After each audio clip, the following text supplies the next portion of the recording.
क्या आप कर्ज से परेशान हैं? क्या महीना समाप्त होने के पहले ही आपकी सैलरी खत्म हो जाती है?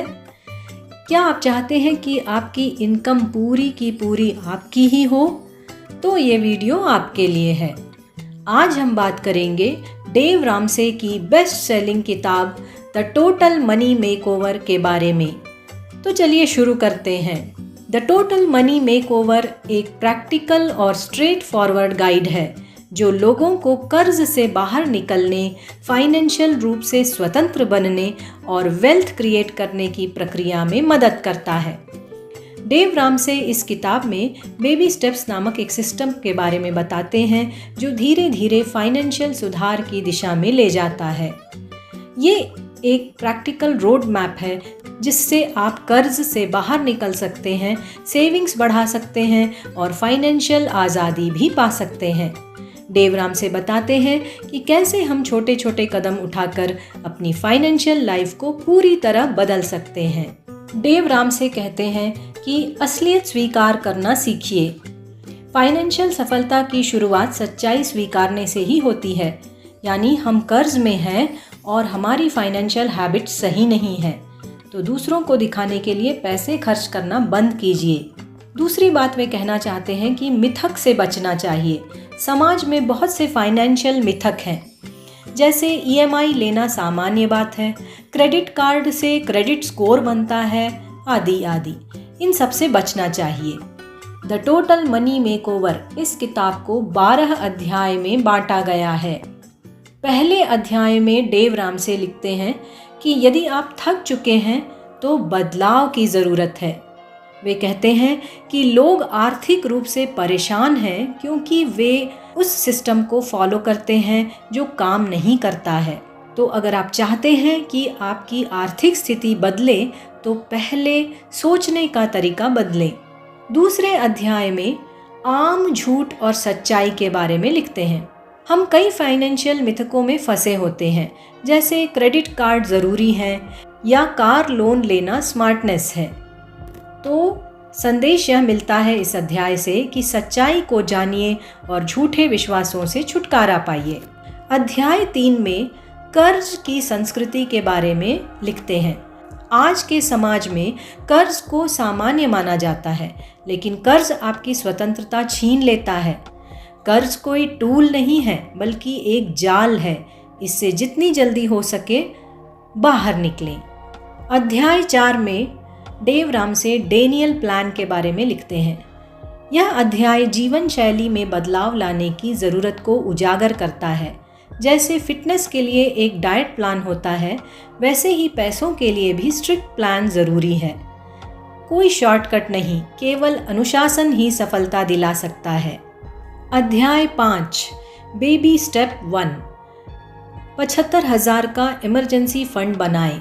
छोटे मोटे संकटों से निपटने के लिए एक ऐसा फंड बनाइए ताकि कर्ज लेने की ज़रूरत ना पड़े। अध्याय 6 बेबी स्टेप 2 सभी कर्ज खत्म करें। सबसे छोटे कर्ज से शुरुआत करें और धीरे धीरे बड़े कर्ज की तरफ बढ़ें। इसे डेट स्नोबॉल मेथड कहा जाता है। इससे आपको मोटिवेशन मिलता है।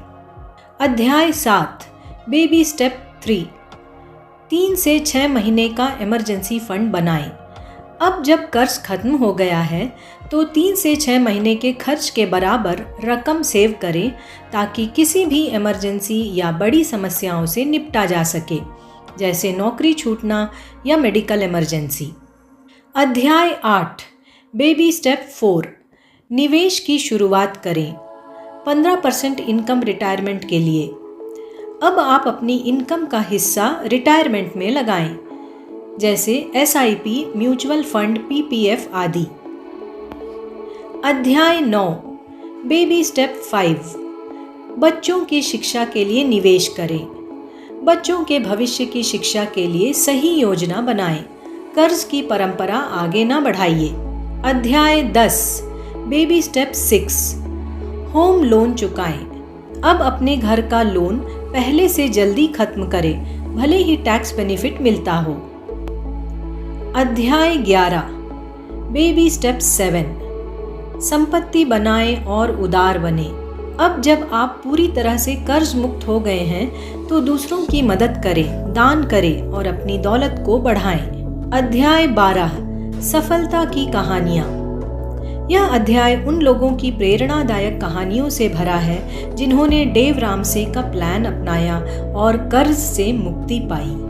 आइए उन्हीं कहानियों में से एक कहानी आपको सुनाते हैं। यह कहानी है जूलिया की।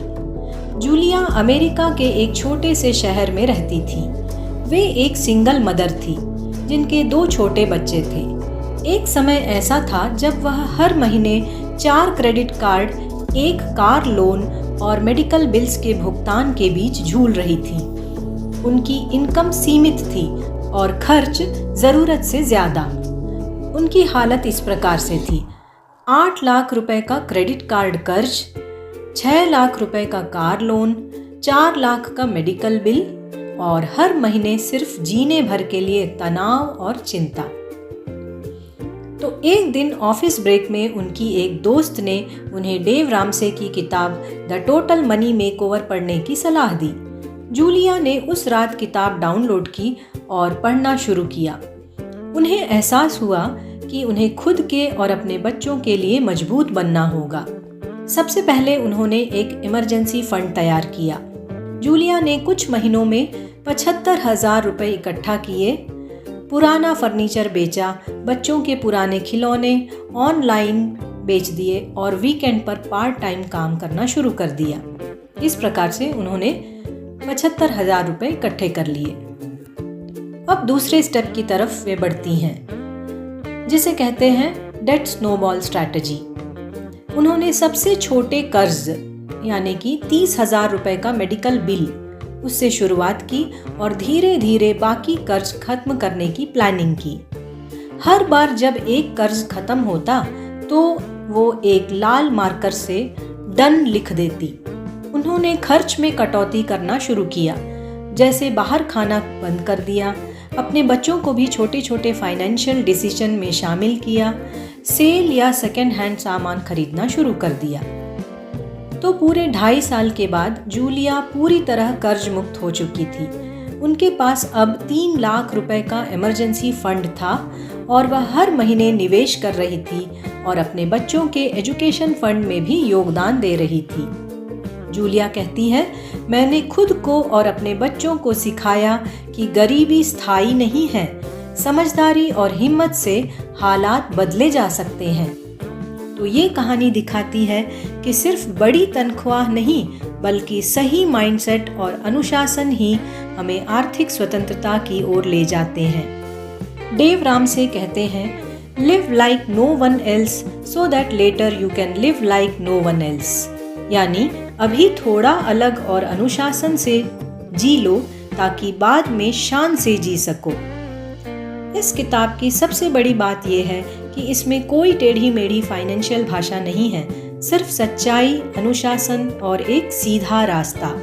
अगर आपको ये वीडियो पसंद आए तो इसे लाइक और शेयर ज़रूर करें और नीचे कमेंट में ज़रूर बताइएगा कि क्या आप भी कर्ज से मुक्ति की तरफ पहला कदम उठाने को तैयार हैं।